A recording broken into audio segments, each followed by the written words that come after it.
ശക്തിയോടെ സ്തുതിക്കട്ടെ. ഇതാ ഈശോ എഴുന്നള്ളി വരികയാണ്. വര ഉയർന്ന സ്തുതിപ്പേർ. ഹല്ലേലൂയ, ഹല്ലേലൂയ, ഹല്ലേലൂയ, ഹല്ലേലൂയ, ഹല്ലേലൂയ. യേശുവേ യേശുവേ സ്തോത്രം. യേശുവേ ഹല്ലേലൂയ, ഹല്ലേലൂയ, ഹല്ലേലൂയ, ഹല്ലേലൂയ, ഹല്ലേലൂയ, ഹല്ലേലൂയ. സ്തുതിക്കട്ടെ. ഹല്ലേലൂയ.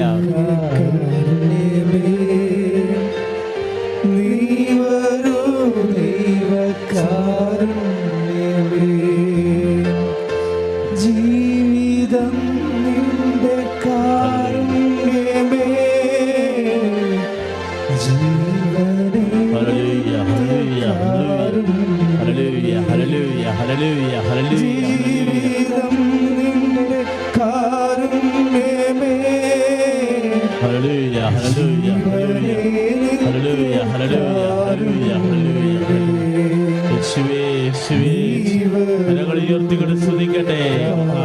ദൈവമേ, അനുഗ്രഹങ്ങൾ ചൊരിയുന്നവനെ, അടയാളങ്ങൾ പ്രവർത്തിക്കുന്നവനെ വിളിച്ചപേക്ഷിക്കുക. ഇത് ജീവിത ദുരിതങ്ങൾ.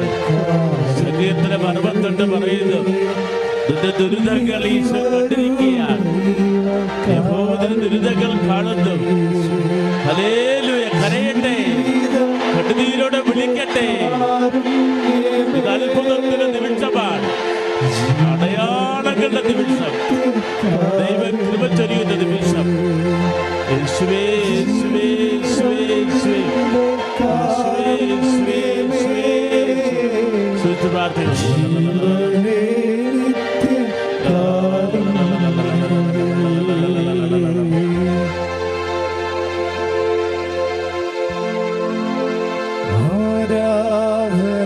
കരങ്ങൾ വീശിക്കൊണ്ട്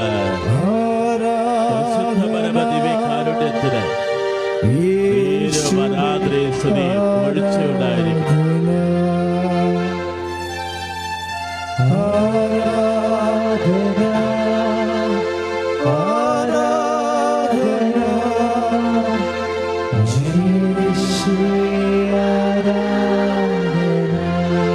സ്നേഹമേ ആരാധന, ആരാധന,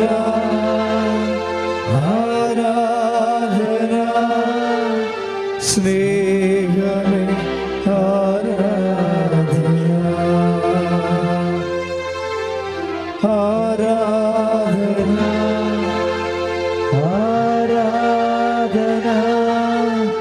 സ്നേഹമേ ആരാധന, ആരാധന. കരങ്ങൾ വീശി ആരാധന. യേശുവേ ആരാധന, ആരാധന, ആരാധന. സ്നേഹമേ ആരാധന.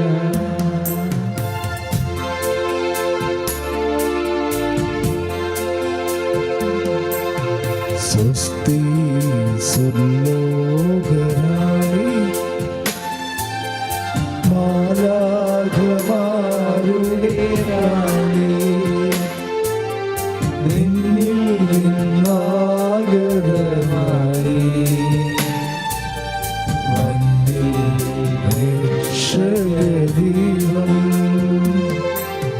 സ്വസ്തി സുലോകരാണി, മാലാഖമാരുടെ റാണി, നിന്നിൽ നിന്നാഗതമായി വന്നിൽ രക്ഷകദീപം. ധന്യേ മഹത്വം പിറന്ന കന്യേ മനോഹരിതായേ, ചേർന്ന് പാടാം. ധന്യേ മഹത്വം പിറന്ന കന്യേ മനോഹരിതായേ,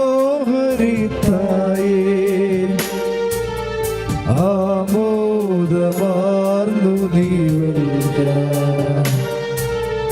രക്ഷാസുഖത്തിൻ ദുരവ.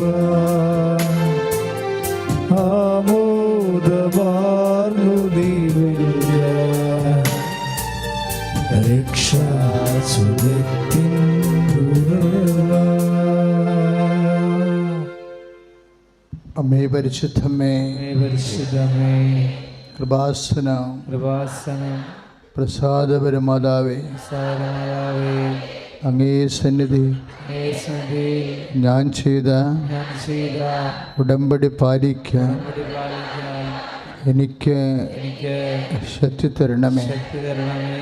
കൃപാസനത്തിലെ കൃപാസനത്തിലെ മരിയം കൃപാഭിഷേക കൃപാഭിഷേകം ധ്യാനത്തിൽ പങ്കെടുത്ത് പ്രാർത്ഥിക്കുന്നവരുടെ പ്രാർത്ഥനയോട് ചേർത്ത് എൻ്റെ ആവശ്യം സാധിച്ചു തരണം.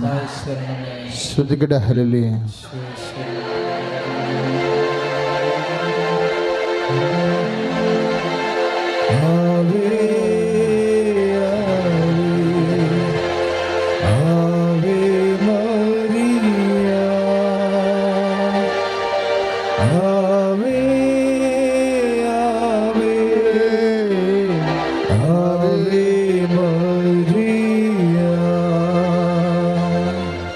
പരിശുദ്ധമ്മേ, കൃപാസനം പ്രസാദപരമാതാവ്, സന്നിധി ഞങ്ങൾ ചെയ്ത ഉടമ്പടി പാലിക്കാൻ എൻ്റെ കുടുംബത്തിന് ശക്തി തരണം. ആദ്യ ചൊവ്വാഴ്ച കൃപാസനത്തിൽ ഉപവാസമെടുത്ത് പ്രാർത്ഥിക്കുന്ന സർവരുടെയും പ്രാർത്ഥനയോട് ചേർത്ത് എൻ്റെ കുടുംബത്തിൻ്റെ ആവശ്യം സാധിച്ചു തരണം. ശ്രുതികട ഹല്ലേലൂയ.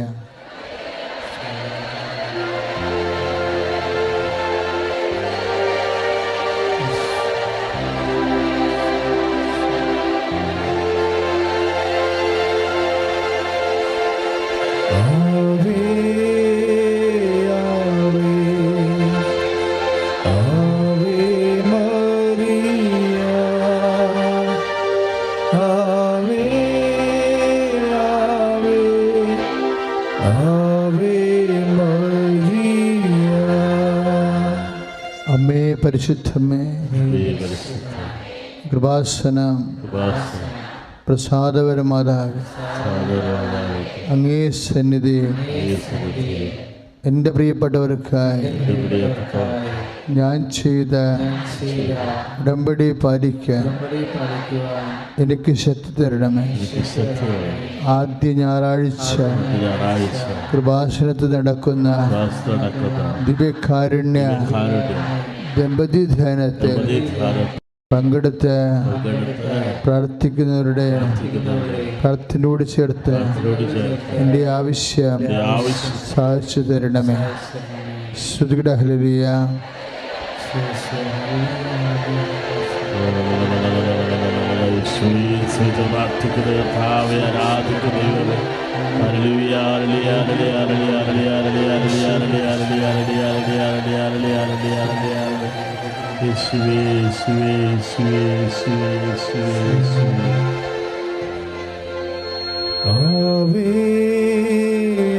കരങ്ങൾ വീശിക്കൊണ്ട് ആവേ മരിയ, ആവേ ആവേ ആവേ മരിയ.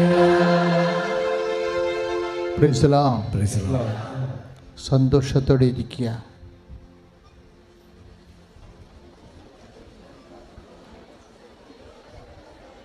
പരിശുദ്ധ പരമദിവ്യകാരുണ്യത്തിന് പരിശുദ്ധ പരമദിവ്യകാരുണ്യത്തിന് പരിശുദ്ധ പരമദിവ്യകാരുണ്യത്തിന് സ്തുതികട ഹല്ലേലൂയ. കരങ്ങൾ ഉയർത്തിക്കൊണ്ട് സ്തുതിക്കട്ടെ. ഹല്ലേലൂയ, ഹല്ലേലൂയ, ഹല്ലേലൂയ, ഹല്ലേലൂയ. യേശുവേ സ്തുതിക്കട്ടെ. കർത്താവേ ആരാധിക്കട്ടെ, ദൈവമേ മഹത്വപ്പെടുത്ത്. ഹല്ലേലൂയ, ഹല്ലേലൂയ, ഹല്ലേലൂയ, ഹല്ലേലൂയ, ഹല്ലേലൂയ, ഹല്ലേലൂയ. Praise you, Jesus.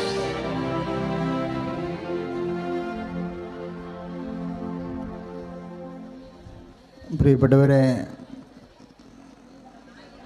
നമ്മൾ കേട്ട സാക്ഷ്യങ്ങൾ പരിശോധിക്കുമ്പോൾ നമുക്ക് മനസ്സിലാകും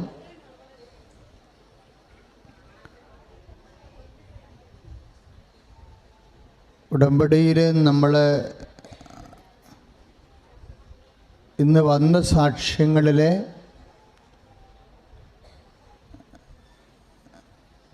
കുറേ സാക്ഷ്യങ്ങൾ നമ്മൾ മാറ്റിവെച്ചിട്ടുണ്ട്.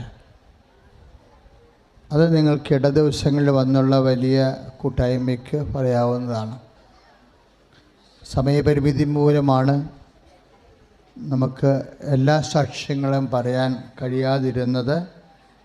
ചിലർ അവസാനം വരെ ഞങ്ങളെ വിളിക്കുമെന്ന് വിചാരിച്ചുകൊണ്ട് കാത്തിരുന്നു. അവരോട് പ്രത്യേകം ക്ഷമാപണം. ശുശ്രൂഷ 4 കാലാകുമ്പോൾ അവസാനിക്കേണ്ടതാണ്. അതുകൊണ്ടാണ് പെട്ടെന്ന് ആരാധന കയറിയത്. കർത്താവ് നമ്മളെ വല്ലാതെ അങ്ങ് പരിശുദ്ധ അമ്മയുടെ മധ്യസ്ഥത്തിൽ സഹായിക്കുന്നുണ്ട്. ഞങ്ങളെ മനസ്സിൽ പ്രാർത്ഥിക്കുന്നത് ഇതുപോലെ ആൾത്താരെ കയറി സാക്ഷ്യം പറയാൻ പറ്റുന്ന വലിയ സാക്ഷ്യങ്ങൾ അല്ലെങ്കിലും നിങ്ങൾ ഉടമ്പടി വച്ചിരിക്കുന്ന വിഷയങ്ങളുടെ മേലെ തീർച്ചയായിട്ടും ദൈവം വിശ്വസ്തനായിരിക്കും. ഉടമ്പടി ചെയ്യുമ്പോൾ ഉടമ്പടിയോട് കൂടി നമ്മൾ ഓർക്കേണ്ട ഒരു കാര്യമാണ് വിശ്വസ്തത. അപ്പോൾ ബൈബിൾ മുഴുവൻ പരിശോധിക്കുമ്പോഴും പറയും, നിങ്ങൾ അവിശ്വസ്തരായാലും കർത്താവ് വിശ്വസ്തനായി തുടരും.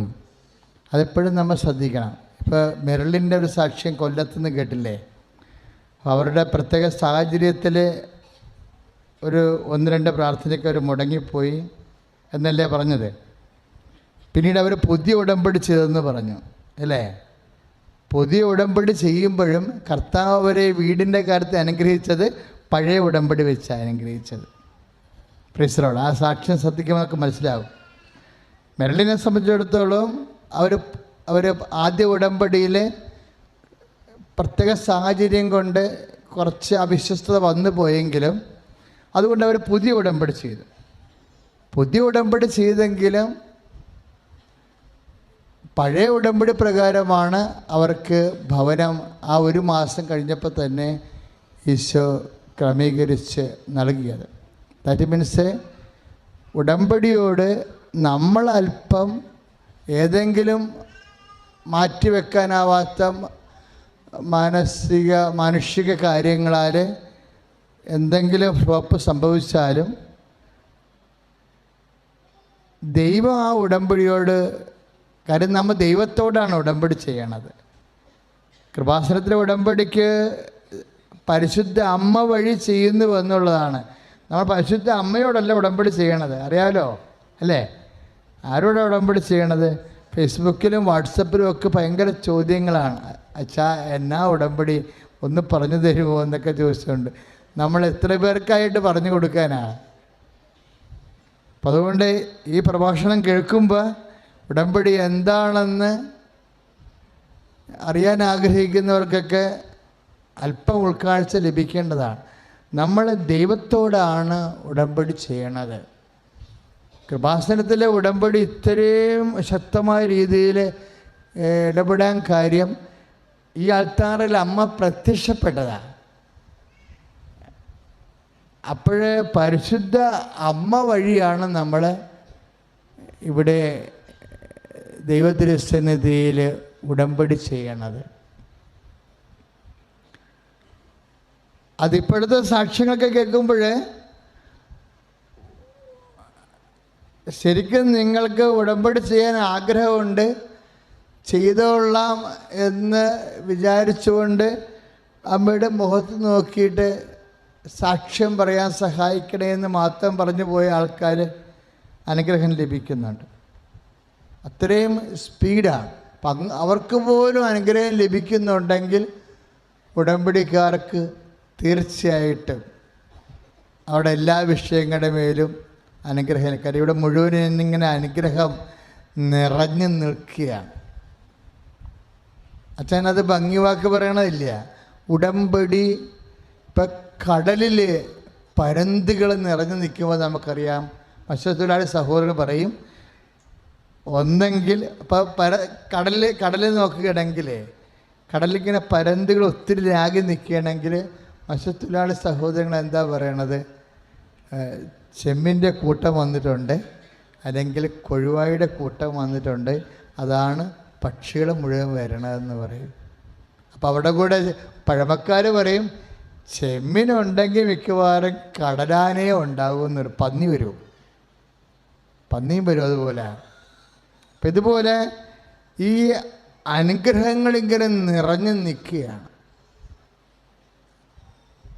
കാര്യം എന്താണ്? ഉടമ്പടി അനുഗ്രഹവുമായിട്ടാണ് കണക്ട് ചെയ്തിരിക്കുന്നത്. എൻ്റെ പേര് സിന്ധു ജോയി. ഞാൻ തൈക്കൂടം ഇടവക സെൻറ്റ് റാഫേൽ അംഗമാണ്. സെൻറ്റ് റാഫേൽ ഇടവക അംഗമാണ്. ഞാൻ ഉടമ്പടി എടുത്തത് 2023 ഡിസംബർ 2-ാം തീയതി. എൻ്റെ രണ്ടാമത്തെ പ്രാവശ്യമാണ് ഞാനിപ്പോൾ സാക്ഷ്യം പറയുന്നത്. അഞ്ചാമത് ഉടമ്പടി പുതുക്കി ഞാൻ. പ്രധാനമായിട്ട് എനിക്ക് പറയാനുള്ളത് മൂന്ന് പ്രാവശ്യം ഞാൻ ഉടമ്പടി പുതുക്കി കഴിഞ്ഞപ്പോൾ എനിക്ക് ലിവറിന് കംപ്ലൈൻ്റ് ആയിരുന്നു.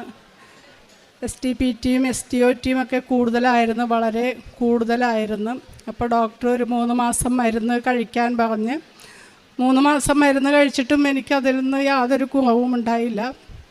അപ്പോൾ ഡോക്ടർ അത് കഴിഞ്ഞ് ചെന്നപ്പോൾ പറഞ്ഞ് ലിവർ ബയോപ്സിക്ക് അഴക്കണം, 1 മാസവും കൂടി മരുന്ന് കഴിച്ചിട്ട് വരണം, ബയോപ്സിക്ക് അഴക്കണമെന്ന് പറഞ്ഞ്. എനിക്ക് ഭയങ്കര സങ്കടമായിരുന്നു. പക്ഷേ ഞാൻ ഉടമ്പടി എടുത്തിട്ടുണ്ടല്ലോ, മാതാവ് നോക്കിക്കോളും എന്നുള്ള ധൈര്യം എനിക്കുണ്ടായി. ഞാൻ വീട്ടിൽ വന്നിട്ട് മക്കളോടൊന്നും പറഞ്ഞില്ല. ആ 1 മാസം ഞാൻ മരുന്ന് കഴിച്ചില്ല.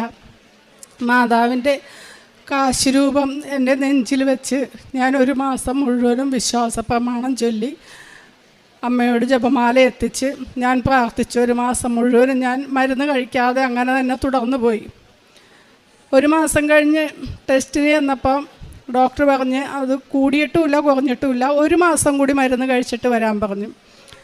1 മാസവും കൂടി ഞാൻ മരുന്ന് കഴിക്കണോ വേണ്ടേ എന്ന് ആലോചിച്ചപ്പോൾ ഞാൻ ഓർത്തു, ദൈവം പറഞ്ഞിട്ടുണ്ടല്ലോ വൈദ്യനെ നീ നിഷേധിക്കരുതും എന്ന്, വൈദ്യനെ നിയോഗിച്ചത് ദൈവമാണെന്ന് പറഞ്ഞിട്ടുണ്ടല്ലോ.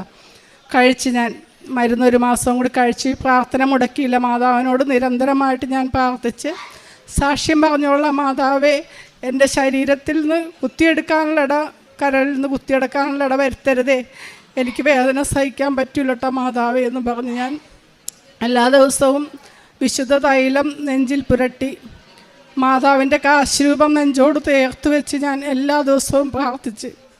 ഞാനിപ്പോൾ ഇവിടെ നിന്ന് പറയുന്നതാണ്, അപ്പോഴാണ് മക്കളറിയുന്നുള്ളൂ. ഞാൻ 1 മാസം കഴിഞ്ഞ 1 മാസം ഞാൻ മരുന്ന് കഴിച്ചില്ലായിരുന്നു, മക്കളോട് ഞാൻ പറഞ്ഞില്ല. അത് കഴിഞ്ഞ് 1 മാസം വീണ്ടും മരുന്ന് കഴിച്ച് പ്രാർത്ഥിച്ച് ചെന്നപ്പോൾ ഡോക്ടർ പറഞ്ഞു ഒരു കുഴപ്പവുമില്ല, ബയോപ്സിക്ക് അഴക്കണ്ട, മരുന്നും എനിക്ക് കഴിക്കണ്ട. തീർത്തും പൂർണ്ണമായിട്ടും എനിക്ക് ആ അസുഖത്തിൽ നിന്നും മാതാവ് വിടുതൽ നൽകി. രണ്ടാമതായിട്ട് എനിക്ക് പറയാനുള്ളത്, എൻ്റെ മകന് 1 മാസം മുമ്പ്, ഞാൻ കഴിഞ്ഞ മാസം ഇവിടെ വന്നതായിരുന്നു സാക്ഷ്യം പറയാൻ. അപ്പോൾ ഭയങ്കര തിരക്കായത് കാരണം മകൻ്റെ കുഞ്ഞുമക്കൾ കൂടെ ഉണ്ടായിരുന്നു. അത്രയും സമയം അവർക്ക് ഇരിക്കാൻ പറ്റില്ല എന്നോർത്ത് ഞാൻ പോയി. കഴിഞ്ഞ മാസം മകന് തൈക്കൂടത്ത് വെച്ചൊരു വണ്ടി ആക്സിഡൻ്റ് ഉണ്ടായി. കാറും കൂടി കൂട്ടിയിടിച്ച്, മകൻ ബൈക്കിന് പോകുമായിരുന്നു, കാറുമേട്ട് കൂട്ടിയിടിച്ച് മകൻ അപ്പം തന്നെ വണ്ടിയിൽ നിന്ന് താഴ്ത്ത് വീണ് തല അടിച്ചുകൊണ്ട് മകന് അപ്പം തന്നെ ഓർമ്മ പോയി. അപ്പം ഞങ്ങൾ അവിടെ നിന്നിരുന്ന ആൾക്കാരാണ് ഞങ്ങളെ വിളിച്ചു പറഞ്ഞത്. അങ്ങനെ എൻ്റെ മരുമോള് വേഗം അപ്പം തന്നെ സ്ഥലത്തേക്ക് ചെന്ന് മോനെ ഹോസ്പിറ്റലിൽ കൊണ്ടുപോയി. ഞാനും 2 കുഞ്ഞുമക്കളും മാത്രമേ വീട്ടിലുള്ളപ്പോൾ നല്ല മഴയുണ്ടായ സമയമായിരുന്നു. ഞാൻ വേഗം മാതാവിൻ്റെ കാശുരൂപം എടുത്ത് പ്രാർത്ഥിച്ച്, മാതാവേ എൻ്റെ മകനൊരു കുഴപ്പവും വന്ന് കാണാൻ എനിക്കിടയാക്കരുതും, എനിക്ക് ഹസ്ബൻഡില്ല, മകൻ മാത്രമേ ഉള്ളൂ, എന്നെ നീ സങ്കടപ്പെടുത്തരുതെന്ന് മാതാവിനോട് ഞാൻ പ്രാർത്ഥിച്ച് ഞാൻ വേഗം ഉപ്പും തൈലവും തേനുമൊക്കെ ആയിട്ട് കുഞ്ഞുമക്കളെയും കൂട്ടി ഹോസ്പിറ്റലിൽ ചെന്ന്. അപ്പോൾ അവന് അത്യാഹിത വിഭാഗത്തിൽ കിടത്തേക്കിടെയാണ്. തല അടിച്ചുകൊണ്ട് ഓർമ്മ പോയ കാരണം CT സ്കാൻ എടുക്കണമെന്ന് പറഞ്ഞു ഡോക്ടർ. ഞാൻ മോന് മാതാവിൻ്റെ തൈലം നെറ്റിയിൽ പുരട്ടി കുരിശ് വരച്ചു കൊടുത്ത് തൈലം ഉപ്പും തേനും ഒക്കെ വായിലിട്ട് കൊടുത്ത് മാതാവിൻ്റെ കാശുരൂപം മുട്ടിച്ച് പ്രാർത്ഥിച്ച്, മാതാവേ എൻ്റെ മോന് സ്കാൻ ചെയ്യുമ്പോൾ ഒരു കുഴപ്പവും ഉണ്ടാകരുതേ മാതാവേ എന്ന് പറഞ്ഞ് പ്രാർത്ഥിച്ച് സ്കാൻ ചെയ്ത് മോനെ പുറത്തു കൊണ്ടുവന്നപ്പോൾ ഡോക്ടർ പറഞ്ഞു ഒരു കുഴപ്പവുമില്ല, തല അടിച്ചു കൊണ്ടത് കാരണം ബ്ലഡ് വല്ല ഇതായിട്ടുണ്ടോയെന്ന് അറിയാൻ വേണ്ടിയാണ് സ്കാൻ ചെയ്യണമെന്ന് പറഞ്ഞു. ഒരു കുഴപ്പവുമില്ല, വീട്ടിൽ പോകാമെന്ന് പറഞ്ഞു. ഇത്രയും വലിയ അപകടം നടന്നിട്ടും ഒരു ദിവസം പോലും, ഒരു രാത്രി പോലും എൻ്റെ മോനെ ഹോസ്പിറ്റലിൽ കിടത്താതെ മാതാവ് അന്ന് ഞങ്ങളെ ഡിസ്ചാർജ് ആക്കി. അന്ന് തന്നെ ഞങ്ങൾക്ക് വീട്ടിൽ പോരുവാൻ സാധിച്ചു. അതിന് മാതാവിനും ഈശോയ്ക്കും 1000 നന്ദി. ഞാൻ മാതാവിന് 50 സാക്ഷ്യം പറഞ്ഞോളാമെന്ന് ഞാൻ പറഞ്ഞിട്ടുണ്ടായിരുന്നു. മൂന്നാമതായിട്ട് എൻ്റെ ഭർത്താവിൻ്റെ സഹോദരൻ വണ്ടി ആക്സിഡൻ്റായിട്ട് ഒരു 5-6 മാസത്തോളമായി. പുള്ളിക്ക് എഴുന്നേറ്റ് നടക്കാനൊന്നും വയ്യാതെ ഓർമ്മയൊക്കെ പോയി ഭയങ്കര ഇതായിട്ട് കിടപ്പിലാണ് ആൾ. അപ്പോൾ കുറച്ച് നാൾ കഴിഞ്ഞപ്പോൾ ഓർമ്മ കിട്ടി. അപ്പോൾ ഡോക്ടർ പറഞ്ഞ് ഇനി വീഴാതെയും തലയടിച്ച് കൊള്ളാതെയും നോക്കിക്കൊള്ളണമെന്ന് പറഞ്ഞിട്ടുണ്ടായി. ഒരു ദിവസം പുള്ളി വാക്കറിൽ നടന്നപ്പോൾ തെന്നിപ്പോയി തല അടിച്ച് വീണപ്പോൾ തന്നെ പുള്ളിയുടെ ഓർമ്മ പോയി. നല്ല പനിയും ചുട്ടുപൊള്ളണ പനിയും, ഓർമ്മയില്ലാതെ ഓരോന്നും വിളിച്ചു പറയണം, കാള കയറ് ഇങ്ങനെയൊക്കെ പറഞ്ഞുകൊണ്ടിരിക്കണം. പുള്ളി ഒരു ഓർമ്മയില്ല, എന്തൊക്കെയോ വിളിച്ചു പറഞ്ഞുകൊണ്ടിരിക്കണം. ചേട്ടൻ്റെ മോൻ വേഗം എൻ്റെ അടുത്ത് വന്നിട്ട് പറഞ്ഞ് ആൻറ്റി ഒന്ന് വീട് വരെയും വാ, അപ്പച്ചനിങ്ങനെ തീരെ വയ്യ, അപ്പച്ചൻ വീണിട്ട് എന്തൊക്കെയോ ഇങ്ങനെ പറഞ്ഞുകൊണ്ടിരിക്കണം എന്ന് പറഞ്ഞു. ഞാനിവിടെ വന്ന് ഉടമ്പടി എടുത്ത് പുതുക്കി പോയിട്ട് 4ാമത്തെ പുതുക്കൽ കഴിഞ്ഞ് 2-3 ദിവസമായിട്ടുണ്ടായുള്ളപ്പം ഞാൻ വേഗം മാതാവിൻ്റെ തേനും പരിശുദ്ധ മാതാവിൻ്റെ തേനും ഉപ്പും തൈലമൊക്കെ ആയിട്ട് ഞാൻ ചെന്ന് ആദ്യം തന്നെ ചേട്ടൻ്റെ നെറ്റിയിൽ ഞാൻ കുരിശ് വരച്ച് മാതാവിനോട് പ്രാർത്ഥിച്ച് ഉപ്പും തേനും ഒക്കെ വായിലൊഴിച്ച് കൊടുത്ത് ഒരു 5 മിനിറ്റ് പോലും കഴിഞ്ഞില്ല. അതിന് മുമ്പേ ആൾ വേഗം എഴുന്നേറ്റിരുന്ന് ചായ മേടിച്ച് കുടിച്ച് സാധാരണ രീതിയിൽ വർത്തമാനം പറഞ്ഞ് അപ്പം തന്നെ ഓർമ്മ കിട്ടി. പനിയും വിട്ടുപോയി, ഒരു കുഴപ്പവുമില്ല. ഞാൻ 1 മണിക്കൂറോളം ചേട്ടൻ്റെ അടുത്തിരുന്ന് സംസാരിച്ച് വർത്തമാനമൊക്കെ പറഞ്ഞ് ഒരു കുഴപ്പമില്ല. മാതാവിൻ്റെ പത്രമൊക്കെ ഞാൻ കൊടുത്തിട്ടാണ് ഞാൻ പോകുന്നത്. 4ാമതായിട്ട് എൻ്റെ മോൻ്റെ കുഞ്ഞ് 4 വയസ്സ് കഴിഞ്ഞിട്ടേ ഉള്ളായിരുന്നു അന്നവന്. അപ്പോൾ അവനൊരു റബ്ബർ ബാൻഡ് എടുത്ത് അവൻ്റെ മൂക്കിൽ തിരികെ കയറ്റി. മൂക്കിൽ കയറ്റിയിട്ട് അവൻ വേഗം വന്ന് എന്നോട് ചോദിച്ച്, അപ്പാച്ചി എന്നാണ് എന്നെ വിളിക്കണേ, അപ്പാച്ചി മൂക്കിൽ റബ്ബർ ബാൻഡ് പോയാൽ വല്ല കുഴപ്പമുണ്ടാന്ന് ചോദിച്ചു. ഞാൻ പറഞ്ഞു ആ കുഴപ്പമുണ്ട്, ആരുടെ മൂക്കിലാണ് റബ്ബർ ബാൻഡ് പോയേ? ഞാൻ മൂക്കിൽ റബ്ബർ ബാൻഡ് ഇട്ടിട്ടുണ്ടെന്ന് പറഞ്ഞു. ഞാൻ നോക്കിയപ്പോൾ റബ്ബർ ബാൻഡ് അങ്ങേ അറ്റം വരെയും കയറിയിരിക്കുവാണ്. എന്ത് ചെയ്യും മാതാവേ എന്ന് പറഞ്ഞ് ഞാൻ പറഞ്ഞു മോനൊന്ന് ചീറ്റിക്കേന്ന് പറഞ്ഞിട്ട് ചീറ്റിയിട്ടൊന്നും മൂക്കിൽ നിന്ന് വരുന്നില്ല. ഞാൻ മോളെ വിളിച്ചിട്ട് പറഞ്ഞ് ഇവൻ മൂക്കിൽ റബ്ബർ ബാൻഡ് കയറ്റിയിട്ടുണ്ട്, ഇപ്പം എന്താ ചെയ്യണേ? അപ്പോൾ അവൾ ചെറിയൊരു ഈർക്കിലിയുടെ തുമ്പ് ഇങ്ങനെ എടുത്തിട്ട് തോണ്ടി എടുക്കാൻ പറ്റുമോ നോക്കിയപ്പോൾ അതിങ്ങനെ കയറി ഉള്ളിലോട്ട് പോകുമല്ലാതെ ഇങ്ങോട്ട് പോകുന്നില്ല. അപ്പോൾ നമുക്ക് ഹോസ്പിറ്റലിൽ കൊണ്ടുപോകാമെന്ന് പറഞ്ഞു. ഞാൻ പറഞ്ഞു അവിടെ നിൽക്ക്. മാതാവിൻ്റെ തേനെടുത്ത് ഞാൻ വേഗം, തേനല്ല തൈലം എടുത്ത് വേഗം മൂക്കത്ത് ആ റബ്ബർ ബാൻഡ് പോയ ആ മൂക്കിൻ്റെ വശത്ത് കുരിശ് വരച്ചിട്ട് മോനെ ചീറ്റിയെന്ന് പറഞ്ഞ് ഒരൊറ്റ ചീറ്റിയപ്പോൾ തന്നെ ഇങ്ങനെ എടുത്ത് ആരോടും മൂക്കിൽ നിന്ന് എടുത്തെറിഞ്ഞ പോലെ റബ്ബർ ബാൻഡ് പെട്ടെന്ന് ഇങ്ങനെ അത് കക്കിപ്പോകുന്നു. അതിങ്ങനെ പിരിച്ച് വലിയ റബ്ബർ ബാൻഡ് കൊച്ച് ചുരുട്ടി എടുത്തിട്ട് അത് മൂക്കിൻ്റെ ഉള്ളിലേക്ക് തള്ളിക്കയറ്റിയേക്കുമായിരുന്നു. ഞാൻ ഉടമ്പടി എടുത്തിരിക്കുന്നത് എനിക്ക് പ്രത്യേകമായിട്ട് വലിയ നിയോഗങ്ങൾക്ക് വേണ്ടിയിട്ടൊന്നുമല്ല. എനിക്ക് ഈശോയോടും മാതാവിനോടും കൂടെ ചേർന്ന് നിന്ന് ആത്മീയ ജീവിതത്തിന് വേണ്ടി ഞാൻ ഈ കൃപാസനത്തിൽ വന്നു കഴിഞ്ഞ് ഉടമ്പടി എടുത്തു കഴിഞ്ഞപ്പോഴാണ്. വിശ്വാസപ്രമാണമൊക്കെ ഞാൻ എപ്പോഴും ചൊല്ലും, പ്രാർത്ഥിക്കും, ബൈബിൾ വായിക്കും. പക്ഷേ എങ്ങനെ പ്രാർത്ഥിക്കണം, എങ്ങനെ വിശ്വാസപ്രമാണം ചെല്ലണം എന്നൊക്കെ ഞാൻ പഠിച്ചത് ഇവിടെ വന്ന് ഉടമ്പടി എടുത്തു കഴിഞ്ഞിട്ടാണ്. ജോസഫ് അച്ഛൻ്റെ ധ്യാനം ഞാൻ ഉടമ്പടി എടുത്ത് പോയി കഴിഞ്ഞിട്ട് ആദ്യമായിട്ട് ഞാൻ ചെയ്തത്, ഞാൻ ഉടമ്പടി എടുക്കുന്നുമ്പുള്ള ധ്യാനങ്ങളെല്ലാം ഞാൻ വെച്ച് ഞാൻ ആ ധ്യാനങ്ങളൊക്കെ ശ്രദ്ധാപൂർവം അച്ഛൻ പറയുന്ന ഓരോ വാക്കുകളും ഞാൻ കേൾക്കും, എങ്ങനെ പ്രാർത്ഥിക്കണം എന്നൊക്കെ അങ്ങനെയാണ് എനിക്ക് മനസ്സിലായത്. എന്ത് ഞാൻ പ്രാർത്ഥിച്ചാലും ആരുടെ അടുത്ത് ചെന്ന് പ്രാർത്ഥിച്ചാലും അവർ എന്നെ കാണുമ്പോൾ പിറ്റേ ദിവസം പറയും, സിന്ധു ആ തൈലം പുരട്ടിയിട്ട് എനിക്ക് നല്ല ആശ്വാസമുണ്ട് കേട്ടോ, നല്ലോണം കുറവുണ്ട്. ഞങ്ങളുടെ വീടിൻ്റെ അടുത്ത് 2 ബ്രസ്റ്റ് എടുത്ത് കളഞ്ഞ ഒരു ചേച്ചിയുണ്ട്. ആ ചേച്ചിയുടെ മുറിവ് എന്ത് ചെയ്താൽ പൊറുക്കണില്ല. അപ്പം ഞാൻ അതിൻ്റെ അടുത്ത് ഇടയ്ക്കിടയ്ക്ക് ഞാൻ ചെല്ലും, പ്രാർത്ഥിക്കും, ബൈബിൾ വായിച്ചു കൊടുക്കും.